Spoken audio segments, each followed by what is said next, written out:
নমস্কার, সনাতন ধর্মকথা চ্যানেলে আপনাদের সবাইকে স্বাগত।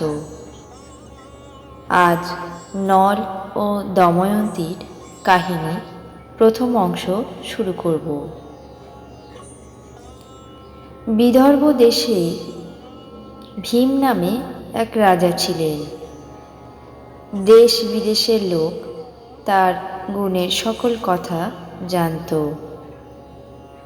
ধনে জনে যশে মানে তার সুখের কোনো সীমা ছিল না, কিন্তু এক দুঃখে তার সকল সুখ মাটি হয়ে গিয়েছিল।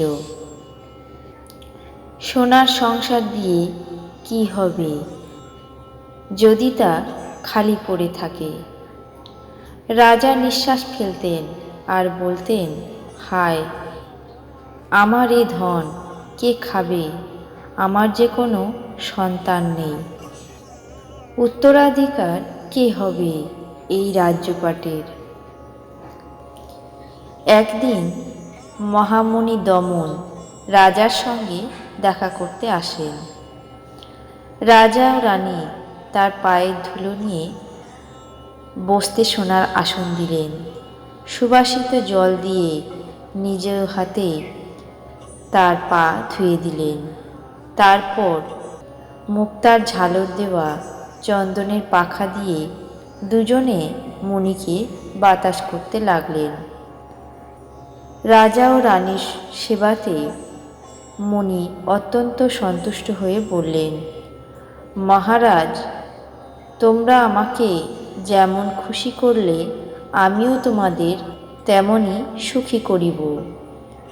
আমার বরে তোমাদের একটি লক্ষ্মীর মতো কন্যা ও 3টি পুত্র হবে। এই বর দিয়ে মুনি চলে গেলেন। রাজাও মনে করলেন, এতদিনে আমাদের দুঃখের শেষ হলো। তারপর ক্রমে রাজার 3টি ছেলে ও একটি মেয়ে হলো। মুনির নাম ছিল দমন। সেই মনে করে রাজার ছেলে 3টি নাম দম, দান্ত আর দমন, আর মেয়েটির নাম রাখলেন দময়ন্তী। এতদিনে রাজার আধার ঘরে আলো জ্বলল। ছেলে 3টির যেমন রূপ তেমনই গুণ। সেই রাজপুরীর মধ্যে দময়ন্তীর কথা বর্ণনা করা যায় না। দেহের মধ্যে যেমন প্রাণ, সেই রাজপুরীর মধ্যে তেমনই হলেন দময়ন্তী। আকাশ থেকে দেবতারাও তাকে দেখে বলেন, কি সুন্দর অপরূপ রূপ। রাজ্যের সকল লোক তাকে দেখলে মনে করত, বুঝি মা লক্ষ্মী রাজার ঘরে জন্ম নিয়েছেন। দময়ন্তী যখন ধীরে ধীরে বড় হলেন, তখন শত শত সখী আর দাসী তার সেবা করে। রাজবাড়ির ভিতরে মেয়েদের জন্য একটি বাগান ছিল। সেই বাগানে দময়ন্তী তার সখীদের নিয়ে রোজ বেড়াতে যেতেন। একদিন সেখানে গিয়ে দেখলেন এক ঝাঁক সোনার হাঁস খেলা করছে। হাঁসগুলি দেখে দময়ন্তী বললেন, কি সুন্দর হাঁস, ওগুলো তোরা দেখছিস সখী?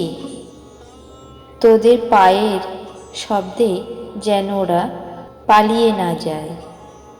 তারপর দময়ন্তী সহ তার সকল সখীরা হাঁস ধরতে যায়। হাঁসগুলি তাদেরকে দেখে বাগানের এ প্রান্ত থেকে ও প্রান্ত ছুটে বেড়ায়। একটি হাঁস পিছনে পড়ে গিয়েছিল। দময়ন্তী নিজেই তাকে ধরতে গেলেন। তখন হাঁসটি বলে উঠল, তুমি যার যোগ্য রানী, আমি তার খবর জানি। রাজকন্যা, নলের কথা শুনেছ? দময়ন্তী বললেন, তুই পাখি হয়ে কথা বলতে পারিস? না জানি তোর খবর কেমন আশ্চর্য। তুই যার নাম করলি সেই নল কে? তিনি কোথায় থাকেন? হাঁসটি বলল, একটি দেশ আছে, তার নাম নিষদ। বীরসেনের পুত্র নল সেই দেশের রাজা। রাজকন্যা, এমন রাজার কথা তুমি কখনোই শোনোনি আর দেখোনি। দেবতা, গন্ধর্ব, মানুষ, যক্ষ সকলকে দেখেছি, কিন্তু রূপে গুণে রাজা নলের সমান কেউ নেই। যেমন তুমি তেমনই নল। তুমি যদি তার রানী হও তবে যথার্থ সুখের কথা হয়। দময়ন্তী বললেন, হাঁস, তোর কথা বড়ই মিষ্টি। এই কথা তুই নলকে বলতে পারিস? হাঁসটি বলল, অবশ্যই পারি।